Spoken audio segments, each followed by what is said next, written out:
আমার শেষ গান একটু রবীন্দ্রসঙ্গীত দিয়ে শেষ করছি। পরীক্ষা তো আসবে না, তো এটা প্রথম কথাটা ভুলেও যাবি তুই, আর দু মাস বাদে ভুলে যাবি। তুই যদি এটা যদি করিস, পশ্চিমবঙ্গের কোথায় কি আছে, কোন জেলায় কি আছে, একটা রিকোয়েস্ট আছে নীল আকাশের নিচে গানটি গাওয়ার জন্য, ওইটা আমি গাইছি।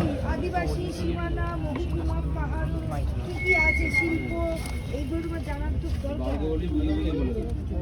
উত্তরে চল।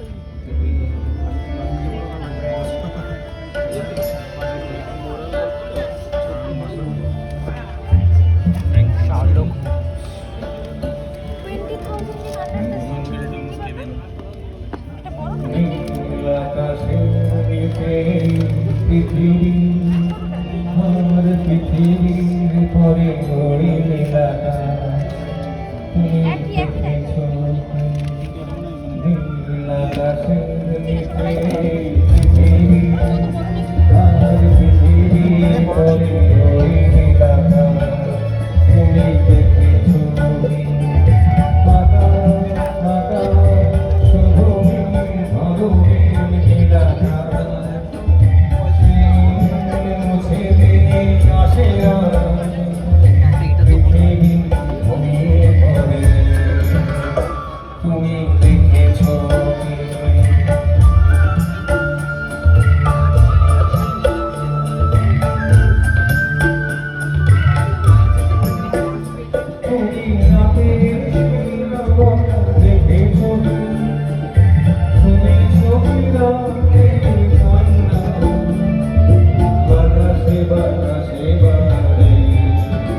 শেষ গান রবীন্দ্রসঙ্গীত দিয়ে শেষ করছি।